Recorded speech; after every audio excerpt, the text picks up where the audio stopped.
JEE का जो exam है वो दुनिया का सबसे टफ एग्जाम्स में माना जाता है ना। इतना मुश्किल इसका पेपर आता है, रात रात भर इसके लिए पढ़ना पड़ता है ना। आंखें सूज जाती हैं, खाने पीने का कोई होश नहीं रहता। ऐसी चीजें आपको जनरली सुनने को मिलती है, लेकिन ये सारा गलत है। आप लोग अगर जेई क्रैक ना भी कर पाओ, मान लो किसी भी रीजन की वजह से, तो इसका मतलब ये नहीं कि आप अपनी लाइफ में सक्सेसफुल नहीं हो पाओगे। ये बैकलॉग ना बहुत खतरनाक चीज है। ये बच्चे का कॉन्फिडेंस गिराने में सबसे जो ज्यादा रोल अदा करती है वो बैकलॉग है। अब ये चीज ध्यान में रखें कि हर दिन का काम हर दिन करना है, बस इतना अगर आप लोगों ने मैनेज कर लिया तो आई कैन गारंटी यू ज्यादा नहीं सोचना है। ठीक है, ज्यादा सोचने से इंसान ज्यादा पीछे ही जाता है, कुछ आगे नहीं जा पाता वो। विश्वास खुद पे रखोगे तभी आगे बढ़ पाओगे, है ना। कोई आपको विश्वास दिलाने वाला नहीं है कि हाँ नहीं तू कर लेगा अपने फैमिली के अलावा। जो आपका टीचर कहता है उसी तरीके से कीजिए, क्योंकि उनको पता है, उन्होंने बहुत सारे सिलेक्शंस दिए हैं इन कॉम्पिटिटिव एग्जाम्स में।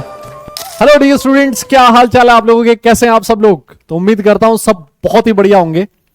और आज का जो सेशन है ये एक जनरल डिस्कशन का टॉपिक है, लेकिन बहुत ही इंपॉर्टेंट टॉपिक है। यार आप लोगों ने अपने आसपास ऐसे बहुत सारे स्टूडेंट्स देखे होंगे, है ना, जो क्लास 12th के साथ ही जो IIT जेईई में या फिर नीट में जिन बच्चों का सिलेक्शन हो जाता है बड़े आराम से। और वहीं पर आपने ऐसे भी स्टूडेंट्स देखे होंगे जो 12th के साथ नहीं कर पाते चीजों को, 12th के बाद जो ड्रॉप लेते हैं, फर्स्ट सेकंड, है ना, और फिर ड्रॉप के बाद उन लोगों का जेईई या फिर नीट में सिलेक्शन होता है।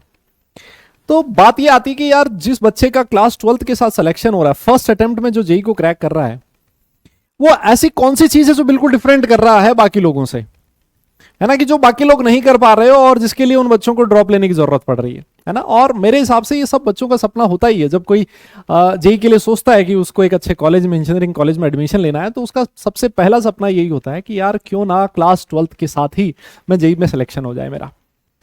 तो इसी सेशन में हम लोग इन सारी चीजों के बारे में डिस्कशन करने वाले हैं। How to crack JEE in first attempt, पहले ही अटेम्प्ट में जेईई कैसे क्रैक करें, और ऐसी कौन कौन सी मिस्टेक्स होती हैं जो जनरली बच्चा करता है और जो उसको अपने जेईई के सिलेक्शन से दूर ले जाती है। साथ साथ कुछ ऐसी चीजें जो एक्चुअली उसको करनी होती है जिससे कि उसका जेईई में सिलेक्शन आसान हो जाए, इस वाले सेशन में हम लोग बात करने वाले हैं। So myself Rahul Dudi, BTech from NIT Jaipur, और पिछले 9 साल से मैं स्टूडेंट्स को IIT जेईई और नीट जैसे कॉम्पिटिटिव एग्जाम्स के लिए ट्रेन करता आ रहा हूं। आप में से बहुत सारे स्टूडेंट्स ऐसे भी होंगे जिन्होंने मेरे साथ पढ़ाई भी करी होगी। ऑलराइट, तो चलिए फिर स्टार्ट करते हैं सेशन में। और स्टार्ट करने से पहले देखो, सबसे पहले मैं कुछ कॉमन जो क्वेश्चंस होते हैं ना वो डिस्कस करने वाला हूं, है ना। ये क्वेश्चंस जनरली जब भी बच्चा 10th से 11th में आता है तो ये क्वेश्चंस उसके दिमाग में पक्का कहीं ना कहीं एक ना एक बार तो जरूर आते हैं, और उनका जवाब वो अलग अलग तरीके से ढूंढने की कोशिश करता है। कई बार अपने टीचर से पूछता है, कई बार उसके जो साथ वाले स्टूडेंट होते हैं, उसके जो फ्रेंड सर्किल होता है, पेरेंट्स होते हैं, वहां से वो उस क्वेश्चन का जवाब तलाशने की कोशिश करता है ना। और ये कौन से क्वेश्चंस होते हैं, कॉमन क्वेश्चंस जो आपको जनरली आपके दिमाग में आते हैं, और ऑब्वियस है आने भी चाहिए। आप अपने करियर का एक बहुत बड़ा डिसीजन लेने जा रहे हो, आप बिल्कुल एक पर्टिकुलर ब्रांच अपने लिए सिलेक्ट करने जा रहे हो कि यार मैंने इंजीनियरिंग करनी है या फिर मैंने मेडिकल लाइन में जाना है ना। तो एक बहुत इंपॉर्टेंट और बहुत बड़ा डिसीजन होता है किसी भी स्टूडेंट की लाइफ में, है ना। और जब आपने ये सोच लिया कि यार मुझे तो ये जेईई ही वाली लाइन में ही मुझे जाना है, इंजीनियरिंग वाले सेगमेंट को ही मैंने चूज करना है, तो ये कॉमन क्वेश्चंस हैं जो आप लोगों के दिमाग में जनरली आते हैं। और सबसे पहला क्वेश्चन उसमें से ये होता है कि यार कौन सा मोड सही है, कौन सा मोड अच्छा है, मैं ऑफलाइन से मुझे प्रिपरेशन करनी चाहिए या फिर ऑनलाइन मोड से मुझे प्रिपरेशन करनी चाहिए। जैसे अगर मैं फिजिक्स वाला की बात करूं तो हमारे ऑफलाइन सेंटर्स भी, ऑनलाइन सेंटर्स भी, अपना कोई दिक्कत नहीं है वैसे, है ना। तो ये क्वेश्चन कहीं ना कहीं बच्चे के दिमाग में रहता ही है। तो देखो यार, इसका कोई ऐसा क्लियर आंसर हो नहीं सकता, है ना, ऐसा ब्लैक एंड व्हाइट जैसा सॉल्यूशन हो नहीं सकता इस चीज का। ये डिपेंड करता है बहुत सारे फैक्टर्स पे और सिचुएशन के अकॉर्डिंग भी। फैक्टर्स पे कैसे, देखो जनरली जैसा आप सब लोगों को पता है यार, ऑफलाइन जो एजुकेशन है वो ऑनलाइन के कंपैरिजन में थोड़ा सा महंगा है ना, आपको फीस अच्छी खासी होती है। तो ऐसे बहुत सारे स्टूडेंट्स हैं जो उस फीस को अफोर्ड नहीं कर सकते, तो जब वो फीस वो वाले अफोर्ड नहीं कर पाते तो वो चूज करते हैं ऑनलाइन सेगमेंट, है ना। ये एक सिचुएशन हो गई कि उनके लिए वो फीस ज्यादा है, वो अफोर्ड नहीं कर सकते, तो वो ऑनलाइन सेगमेंट की तरफ जाना चाहते हैं। कौन सा बेटर है ये डिपेंड करता है आप किस तरह से उस चीज का एडवांटेज, उस चीज का फायदा लेने की कोशिश करते हैं, ऐसा नहीं होगा कि आपने ऑफलाइन में अगर एडमिशन ले लिया इसका मतलब आपका सिलेक्शन पक्का है, या फिर आपने ऑनलाइन में सिलेक्शन ले आपने ऑनलाइन में एडमिशन ले लिया इसका मतलब आपका सिलेक्शन पक्का। आप दोनों चीजों के अपने अपने फायदे हैं, अपने अपने नुकसान हैं। सिचुएशन ये भी हो सकती है कि कुछ बच्चे ऐसे हैं जिनके आसपास अच्छे ऑफलाइन सेंटर्स प्रेजेंट नहीं है, या फिर बहुत दूर हैं जहां से उनको कम्यूट करना पड़ता, आना जाना पड़ेगा, उसमें बहुत सारा टाइम उनका लगेगा। ये भी हो सकता है कि उनको फिर अगर वो कहीं दूसरी जगह जाके अगर रूम्स वगैरह लेंगे वहां पर भी उनको बहुत ज्यादा है ना वो फीस वीस काफी ज्यादा, इसके साथ साथ आपको रहने करने के लिए भी अलग से पैसा खर्च करना पड़ेगा, जो हर एक बच्चे के बस का नहीं होता है ना, क्योंकि आजकल एजुकेशन काफी महंगा हो चुका है जैसे सारी दुनिया जानती है। तो ये भी एक सिचुएशन हो सकती है कि उस केस में भी उसको क्या करना पड़ेगा, ऑनलाइन सेगमेंट की तरफ मूव करना पड़ेगा। आजकल ऑनलाइन सेगमेंट किसी भी तरह से ऑफलाइन से कम नहीं है। ऐसे बहुत सारे फीचर्स आज ऑनलाइन सेगमेंट में पॉसिबल है, जहां पर आप लोग डायरेक्ट अपने मेंटोर्स के साथ कनेक्ट हो सकते हैं और रियल टाइम अपने डाउट सॉल्व कर सकते हैं, है ना। अब बात यह आती है कि सर अगर मैंने ऑनलाइन लिया है या फिर ऑफलाइन लिया है तो सर ये फीस वाला मेरा कंसर्न नहीं है, फिर मैं और कौन से फैक्टर्स हैं जो मुझे कंसर्न जो मुझे देखने चाहिए पहले ये चूज करने से पहले। तो यार देखो, ऑनलाइन सेगमेंट मेरे हिसाब से ये उन बच्चों के लिए है जो डिसिप्लिन्ड है ना, कि जो रिस्पॉन्सिबल हैं, जो अपनी जिम्मेदारी समझते हैं कि ये वाला काम मुझे इस समय करना है, ये सेशन इस समय हो रहा है, मुझे ये सेशन लाइव अटेंड करना है, इसके क्वेश्चंस की प्रैक्टिस मुझे करनी है, मुझे डीपीपी सॉल्व करना है, मुझे इसके प्रीवियस इसके क्वेश्चन सॉल्व करने हैं। जो बच्चे रिस्पॉन्सिबिलिटी लेके ये सारी चीजें कर पाए उनके लिए ऑनलाइन सेगमेंट बहुत सही है, कोई प्रॉब्लम नहीं है। आपको स्कूल या फिर आपका कोचिंग आने जाने में टाइम जो है आपका वो बचने वाला है, और साथ साथ दूसरा फायदा ये भी है कि आपकी जो फीस है वो भी कम रहती है, कॉस्ट इफेक्टिव रहता है। आपको वही टीचर्स जो आज से 8-10 साल पहले 15 साल पहले जो लोग ऑफलाइन पढ़ा रहे थे, आज वही बहुत सारे टीचर्स हैं जो ऑनलाइन पढ़ा रहे, जो कंटेंट के साथ एज सच मुझे नहीं लगता कि कोई बहुत ज्यादा कॉम्प्रोमाइज आपको देखने को मिलता है ऑफलाइन और ऑनलाइन में। लेकिन साथ साथ अगर आप ऐसे स्टूडेंट हैं जिनको धक्का लगा के, जिनकी गाड़ी ना धक्का लगा के स्टार्ट होती, जिनको बार बार कोई कहने वाला चाहिए कि भाई तू ये काम कर, ये इस समय कर, ये इस समय कर, ये नोट्स बना, ये तू कर, है ना, ऐसे बच्चों को ऑनलाइन में थोड़ा मुश्किल होता है, क्योंकि वो लोग डिस्ट्रैक्ट हो जाते हैं, अपनी रिस्पॉन्सिबिलिटी नहीं समझते, उनका बैकलॉग होने लगता है थोड़े टाइम बाद, वो लाइव क्लास को लाइव अटेंड नहीं करते, वो क्वेश्चंस की प्रैक्टिस नहीं करते टाइम पे, और बैकलॉग होने की वजह से वो कॉन्फिडेंस लूज करने लगते हैं एक सर्टेन टाइम के बाद। तो अगर आप इस तरह के स्टूडेंट हैं तो आप लोगों के लिए ऑफलाइन मोड ठीक है। ऐसे बहुत सारे नुकसान और फायदे हो सकते हैं, है ना, इसी वजह से मैंने आपसे कहा कि ऐसा कोई क्लियर कट सॉल्यूशन नहीं है कि ऑफलाइन किसके लिए अच्छा है या फिर ऑनलाइन किसके लिए अच्छा है, लेकिन ये क्वेश्चन आप लोगों के दिमाग में कहीं ना कहीं रहता है, ठीक है ना। तो कंटेंट वाइज अगर मैं बात करूं तो कोई आपको डिफरेंस नहीं देखने को मिलेगा ऑफलाइन ऑनलाइन में। अगर सारी चीज आप अपनी सिचुएशन के हिसाब से देखिए, अगर आप रिस्पॉन्सिबल हैं, अपनी आप जिम्मेदारी समझते हैं तो आप ऑनलाइन सेगमेंट में जा सकते हैं। अगर आप फीस का कोई इशू नहीं है, आप चाहते हैं कि आपको टीचर के साथ लाइव इंटरेक्ट करना है, सामने आपके सामने टीचर पढ़ा रहा है, आपको सामने जाके डाउट अपने सॉल्व करने हैं, है ना, बहुत सारे लोग इस चीज में ज्यादा कंफर्टेबल फील करते हैं, तो आप लोगों के लिए ऑफलाइन मोड ठीक रहेगा। फिर उसके बाद अगला क्वेश्चन जो बहुत सारे लोग पूछते हैं कि सर हमें रेगुलर स्कूल करना चाहिए या फिर डमी स्कूल करने की जरूरत है। देखो, इसका भी मैं फिर से कह दूं, इसका भी कोई ऐसा ब्लैक एंड व्हाइट सॉल्यूशन नहीं है कि ये या फिर ये नहीं, सिर्फ यही करना है ना, ऐसा नहीं है। जो लोग डमी स्कूल के बारे में नहीं जानते उनको मैं इन्फॉर्मेशन दे दूं क्या होता है डमी स्कूल। डमी स्कूल ऐसा स्कूल है जहां पर आपको जाने की जरूरत नहीं है, आपका अटेंडेंस वगैरह, नाम वगैरह वहां पर आपका चलता रहेगा, आपको सिर्फ और सिर्फ एग्जाम देने के लिए जाने की जरूरत पड़ती है, अटेंडेंस वगैरह का कोई लफड़ा नहीं रहता।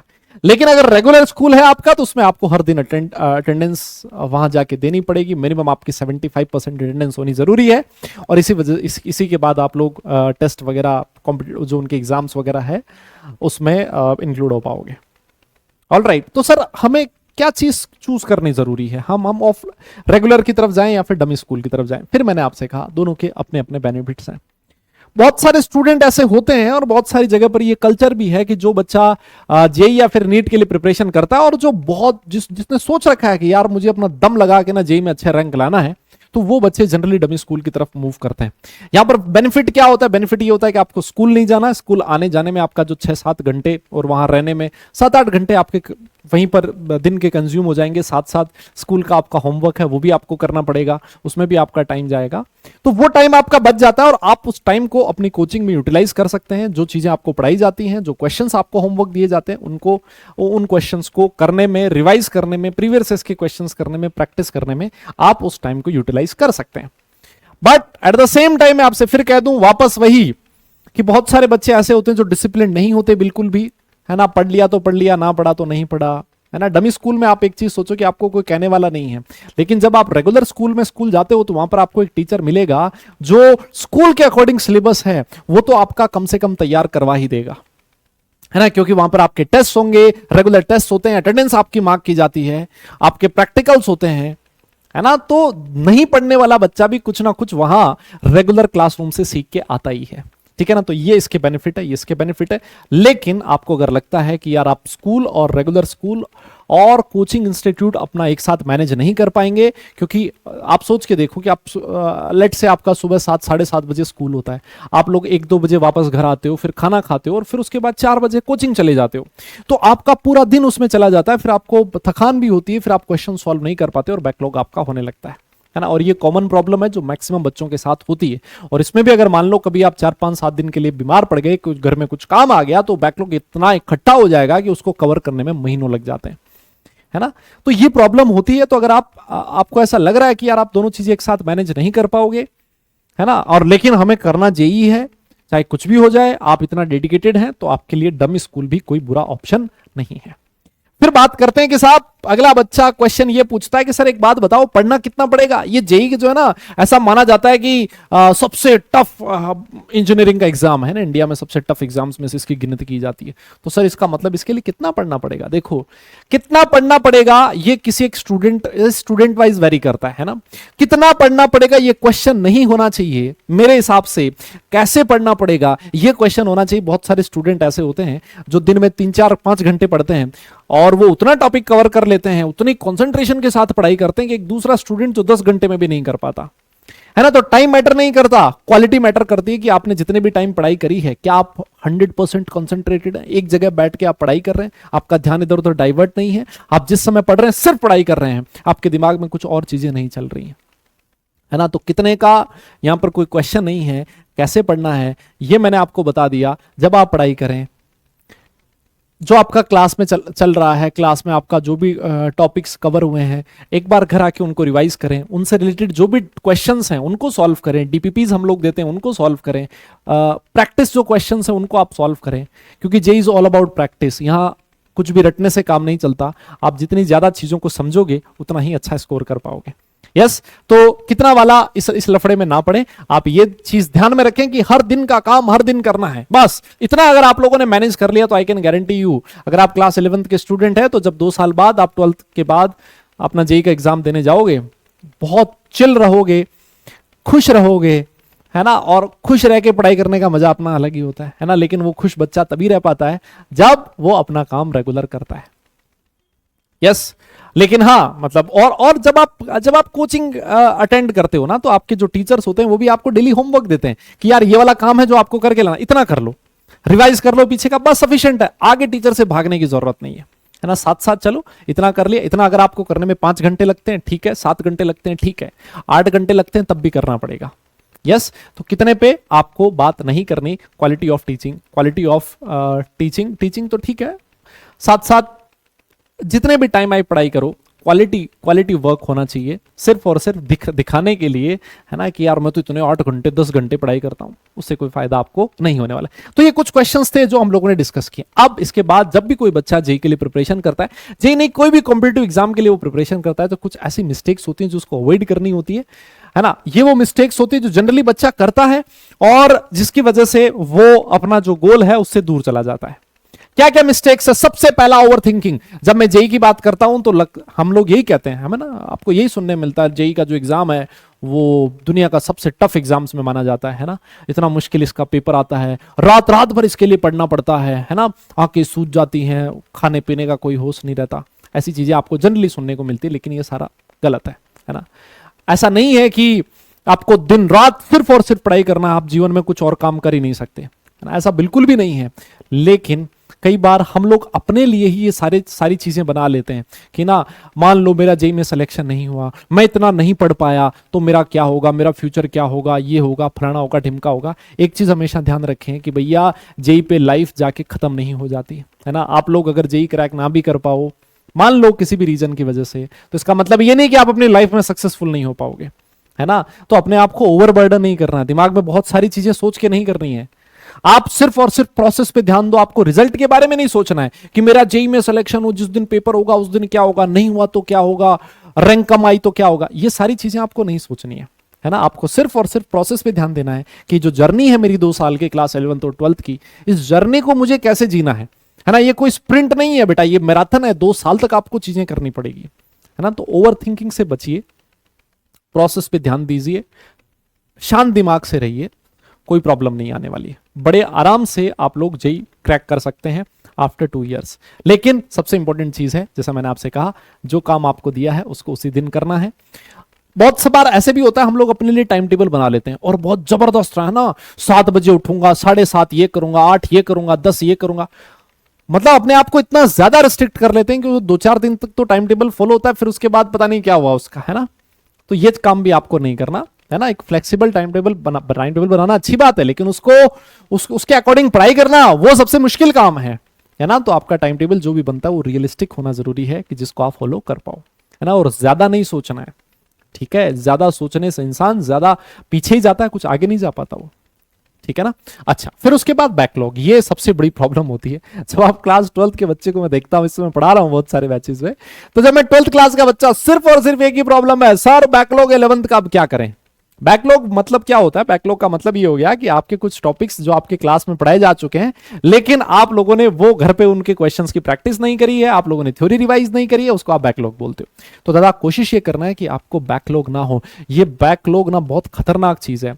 ये बच्चे का कॉन्फिडेंस गिराने में सबसे जो ज्यादा रोल अदा करती है वो बैकलॉग है, क्योंकि बच्चे का चैप्टर्स होते जाते हैं, वो कवर हो नहीं रहे। उससे एक टाइम के बाद उसको लगने लगता है कि यार अब तो मेरे इतने सारे चैप्टर ऐसे रह गए जिनको मैंने पढ़ा ही नहीं है, फिर मेरा जेईई में सिलेक्शन कैसे होगा। फिर वो कॉन्फिडेंस लूज करने लगता है। ये चीज आप शुरू से ध्यान रखो। अगर आपका बैकलॉग नहीं है या फिर मिनिमम है, तो आप बाकी बच्चों से अलग दिखोगे। यस, तो बैकलॉग का ध्यान रखना है। बहुत सारे बच्चे ऐसे भी होते हैं जो ये सोचते हैं, अरे पढ़ना ही तो है भाई, मैंने जो पढ़ा है वो मुझे सब समझ में आ गया, मैंने क्वेश्चंस की प्रैक्टिस भी कर ली है, अब मुझे टेस्ट देने की क्या जरूरत है। नहीं, ये सबसे बड़ी मिस्टेक होती है, सबसे बड़ी गलती होती है, टेस्ट से भागना। क्योंकि जब आप टेस्ट देते हो तो आपको अपनी कमियों का पता लगता है। जब आप उसको एनालाइज करते हो तो आपको पता लगता है कि कौन सा टॉपिक वीक है, कौन सा स्ट्रांग है, कहां पर आपको ज्यादा वर्क करने की जरूरत है, आपकी एक्यूरेसी कितनी है, आपका टाइम मैनेजमेंट कितना अच्छा है। ये सारी चीजें आपको कौन सिखाता है? टेस्ट सिखाता है। और अगर आप टेस्ट से भाग रहे हो, इसका मतलब आप अपने जेईई के गोल से दूर जा रहे हो। तो रेगुलर टेस्ट जरूर दें, ये मेरी आप लोगों को सलाह रहेगी। हाँ, ये ना हो कि भाई टेस्ट में अगर मान लो एक टेस्ट में नंबर कम आ गए तो हम लोग वही वापस से, है ना, ओवर थिंकिंग वाली बात, ज्यादा टेंशन में, अरे भाई मेरा तो टेस्ट में नंबर नहीं आया साला, मेरा जेईई में सिलेक्शन कैसे होगा। मतलब कुछ भी होते ही बंदा सिर्फ ये सोचता है, अरे यार अब तो मेरा जेईई में सिलेक्शन नहीं हुआ। नहीं भाई, ऐसा नहीं है। 2 4 5 टेस्ट खराब होने से कुछ नहीं बिगड़ता, लेकिन उससे हर टेस्ट में अगर आपके नंबर कम आए तो उससे कुछ सीखो, है ना। सीखो, पिछले में 100 आए, अब की बार 105 लाने की कोशिश करो, अपने आप में इंप्रूवमेंट की कोशिश करो। वो सबसे इंपॉर्टेंट चीज है, बजाय इसके कि टेस्ट में नंबर कम आए तो मैं अगला टेस्ट दूंगा ही नहीं, और या फिर ये सोच के बैठ जाऊंगी यार मेरे दोस्त के तो इतने आ रहे हैं, मेरे इतने आ रहे हैं, पता नहीं मेरी रैंक कितनी आएगी। ऐसा कुछ भी नहीं है। बहुत सारे स्टूडेंट दादा ऐसे होते हैं जो शुरू में जिनके मार्क्स अच्छे नहीं होते, लेकिन वो कंसिस्टेंट है, वो रेगुलर है, एक सर्टेन टाइम के बाद उनके मार्क्स में बहुत जबरदस्त इंप्रूवमेंट देखने को मिलता है ना। और ये चीज हम लोगों ने भी फील करी अपने टाइम पे। लेकिन आपको कंसिस्टेंट रहना पड़ेगा, ईमानदार रहना पड़ेगा। फिर एक और चीज, डिस्ट्रैक्शंस। आज के टाइम में बच्चे के लिए सबसे इंपॉर्टेंट, सबसे जो बुरी चीज है मुझे लगता है, और अच्छी चीज भी है जो मुझे लगता है, वो उसका मोबाइल फोन, है ना। डिपेंड करता है कि आप उसको कैसे यूज करते हैं। ऑनलाइन स्टडी में मोबाइल के बिना कुछ काम चलेगा नहीं, मोबाइल लैपटॉप जो भी ले लो उसके बिना काम चलेगा नहीं। और ऑफलाइन में भी आजकल बहुत सारी चीजें ऐसी होती हैं जो हमें रेगुलर क्लास में नहीं समझ में आती, तो फिर हम लोग उसको यूट्यूब पे या फिर गूगल पे बहुत सारी चीजें सर्च करते हैं। और ये उम्र भी ऐसी होती है कि हम लोग बहुत जल्दी डिस्ट्रैक्ट हो जाते हैं, बहुत सारी चीजों से हम लोग अपने गोल से दूर जाने लगते हैं। लेकिन अगर आप जितने भी बच्चे हैं जिन्होंने अपना कुछ अच्छा किया, जिन्होंने जेई में अच्छा किया, उनके अगर आप इंटरव्यूज देखोगे, जिनकी रैंक बहुत अच्छी है, जो टॉप 100 में है, जो टॉप 10 में है, उनकी अगर आप इंटरव्यूज देखोगे तो उनका एक ही चीज कहनी है कि मैं सोशल मीडिया से दूर रहा। डिस्ट्रैक्शंस में सबसे इंपॉर्टेंट जो रोल रहता है वो रहता है सोशल मीडिया का, है ना। तो कोशिश करो भैया, ये सारी चीजें करने के लिए आपको उम्र भर बहुत सारा टाइम मिलने वाला है। ये जो 2 साल है अपना 100% डेडिकेटेडली पढ़ाई करो। ये बाकी जो सोशल मीडिया, इंस्टाग्राम, फलाना ढिमका, ये वो रील्स, ये सब कुछ वहीं रहेगी, कोई कहीं नहीं जाने वाला है। लेकिन हाँ, ये तुम्हारे 2 साल तुम खराब कर दोगे, उसका दुख तुम्हें उम्र भर रहने वाला है फिर, है ना। तो थोड़ा सा बचिए इन सारी चीजों से। फ्रेंड सर्किल होना चाहिए लेकिन बहुत बड़ा ना हो, क्योंकि वो भी आपके डिस्ट्रैक्शन में बहुत बड़ा रोल अदा करता है। साथ साथ आपके जो जिन लोगों के साथ उठना बैठना, जिसको मैं एनवायरमेंट कहता हूं, वो भी अच्छा होना चाहिए। वो भी ऐसे स्टूडेंट होने चाहिए जो अपने गोल के लिए फोकस्ड है। क्योंकि अगर आप ऐसे बच्चों के साथ बैठ रहे हो, उनसे बातें ऐसी चल रही हैं जो कि आपके गोल ओरिएंटेड नहीं है, तो वो भी एक डिस्ट्रैक्शन का ही काम करता है आपकी इस जर्नी में, ठीक है ना। तो इन सारी चीजों को आप अवॉइड कीजिए और देखिएगा कि आपको एक सर्टेन टाइम के बाद ये सारी चीजें फील होने लगेगी कि हाँ यार, मैं कुछ अच्छे रास्ते पे जा रहा हूं। तो ठीक है साहब, इन सारी चीजों के बाद अगला जो क्वेश्चन आता है वो ये आता है कि भाई अब ये बता दो क्या करना है जिससे कि हम लोग फर्स्ट अटेम्प्ट में ही जेई में बहुत अच्छे नंबर से हम लोग जेई को क्रैक करें और एक हमारा जो ड्रीम कॉलेज है, जो आईआईटी है, जो एनआईटी, जो भी कॉलेज है आपका, उसमें सर हम लोग पहुंच पाए। तो बहुत ही सिंपल रखना है चीजों को, है ना। ओवरबर्डन नहीं होना है। मैं फिर कह देता हूं, ये मान के नहीं चलना है कि यार जेई जो है दुनिया का सबसे टफ एग्जाम है, इसमें तो ये होता है, उसमें वो होता है, ये पढ़ना पड़ता है रात रात भर। ऐसा कुछ भी नहीं है यार। आप 2 साल अगर ईमानदारी से एक प्रॉपर कंसिस्टेंट वे में पढ़ते रहोगे तो आपको पता भी नहीं लगेगा कि कैसे 2 साल निकल गए और साथ साथ आपने कितना अच्छा जो 2 साल के बाद होने वाला जेईई का एग्जाम है उसमें स्कोर किया होगा। सबसे पहली चीज सेल्फ बिलीफ, जिसकी मैं हमेशा बात करता हूं। जब तक इंसान को खुद पे विश्वास नहीं होगा कि वो जेईई क्रैक कर सकता है, तब तक दुनिया भी ये नहीं मानने वाली है ना। वो तो आपको पीछे ही गिराने में लगी रहती है। इसलिए सबसे पहले खुद पे विश्वास करो कि हाँ, मैं जेईई के लायक हूं। यस, मैं वो सारी मेहनत करने के लिए तैयार हूं जो जेईई मेरे से मांगता है ना। इसका मतलब ये भी नहीं है कि जेईई में सिलेक्शन ऐसे ही, हाँ ठीक है 2 घंटे पढ़ लिए, घंटा भर पढ़ लिया, या नहीं भी पढ़ा, महीने में 10 दिन पढ़ लिए, 12 दिन नहीं पढ़े, इस तरह से जेईई में सिलेक्शन नहीं होता। लेकिन ये भी चीज ध्यान में रहे, विश्वास खुद पे रखोगे तभी आगे बढ़ पाओगे, है ना। कोई आपको विश्वास दिलाने वाला नहीं है कि हाँ नहीं तू कर लेगा अपने फैमिली के अलावा, है ना। तो खुद पे विश्वास कीजिए। आप जेईई मटेरियल हैं, जेईई के लिए बने हैं, इस बात को ध्यान रखिए। साथ साथ दूसरी चीज प्रैक्टिस, है ना। इसके अलावा कुछ भी नहीं है। साइंस है भाई, साइंस में आप जितने ज्यादा क्वेश्चंस की प्रैक्टिस करोगे उतना ही ज्यादा आपको चैप्टर्स में कॉन्फिडेंस आता जाएगा। यस, आप लोग देखोगे कि आप बहुत सारे क्वेश्चंस ऐसे भी होंगे जो आपके देखे हुए क्वेश्चंस होंगे जो जेईई पूछ लेगा, है ना। हर साल क्वेश्चंस आते हैं ऐसे, लेकिन देखे हुए क्वेश्चंस उन्हीं बच्चों के लिए होते हैं जिन्होंने खूब सारे क्वेश्चंस की प्रैक्टिस करी होती है, खूब सारे घर पे घिसी होती है ना पूरी, मतलब अपनी रफ कॉपीज भरी हुई होती है। तो उन्हीं बच्चों को बहुत सारे क्वेश्चंस ऐसे होंगे जो उनको लगेंगे कि यार ये वाला क्वेश्चन तो मैंने किया था घर पे, है ना, और सेम क्वेश्चन आ गया, मजा ही आ गया। और ऐसे क्वेश्चंस अगर आपको जेईई में मिल जाते हैं ना, तो भाई अगर ऐसे 2-4 क्वेश्चंस में मिल गए, अगर 12, 14, 16 नंबर भी आपके आ गए ना, तो 12, 16 नंबर पे रैंक्स जो होती है हजारों में रैंक ऊपर नीचे हो जाएगी, है ना। तो प्रैक्टिस का बहुत बड़ा रोल रहता है, इस चीज को हमेशा ध्यान दें। सिर्फ ऐसा नहीं है कि आप सिर्फ और सिर्फ थ्योरी पढ़ाई कर रहे हैं और आपने अपनी प्रैक्टिस नहीं करी है, ये सबसे बड़ी आप लोगों की गलती होगी, ठीक है। फिर उसके बाद कंसिस्टेंसी इज द की, ये मैंने चीज आपको बोल दी, है ना। कंसिस्टेंसी का मतलब यहां पर हर चीज में कंसिस्टेंट होने से है, रेगुलर क्लास अटेंड करने से है, रेगुलर क्वेश्चन सॉल्विंग से है, रेगुलर डीपीपी सॉल्व करने से है। यस, हर चीज में आपको कंसिस्टेंट रहना पड़ेगा। जो लाइव क्लास है उसको लाइव ही अटेंड करना है, अगर आप लोग ऑनलाइन क्लास लेते हो तो, है ना। उसको रिकॉर्डेड वर्जन में देखने की गलती नहीं करनी है।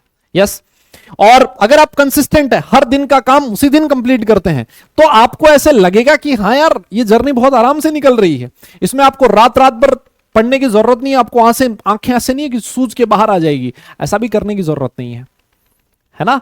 लेकिन अगर आप कंसिस्टेंट नहीं रहेंगे, 5 दिन पढ़ाई करी फिर 4 दिन नहीं पढ़ाई करी, तो फिर वो जो बैकलॉग होगा उसको कवर करने के लिए आपको बहुत ज्यादा मेहनत करनी पड़ेगी और हो सकता है वो कवर ना भी कर पाओ आप, क्योंकि जो सिलेबस है बहुत फास्ट तरीके से चलता है, बहुत सारी क्वेश्चंस की प्रैक्टिस रिक्वायर्ड होती है। अगर आप एक चैप्टर की बात करो तो आप हंड्रेड्स ऑफ क्वेश्चंस की प्रैक्टिस करते हो एक चैप्टर में, और अगर मान लो एक चैप्टर का बैकलॉग हो गया तो हंड्रेड्स ऑफ क्वेश्चन, 100-200 क्वेश्चन अगर आप सॉल्व करोगे तो ऑब्वियस है वो टाइम टेकिंग प्रोसेस होगा, है ना। तो आप हो सकता है उसको कैचअप भी ना कर पाओ, है ना। इस वजह से हर चीज में कंसिस्टेंट रहिए। मान लीजिए किसी रीजन की वजह से कोई चीज आपकी बैकलॉग हो भी जाती है तो जो रेगुलर क्लासरूम में चल रहा है उसको साथ साथ चलने दें और एक्स्ट्रा टाइम निकाल के आप अपना बैकलॉग कवर करने की कोशिश करें, है ना। और उसमें हो सकता है कि आपकी जो हॉबीज है उसके साथ आपको सेक्रीफाइस करना पड़े, आपको थोड़ा सा हो सकता है घंटा भर कम सोना पड़े, यस।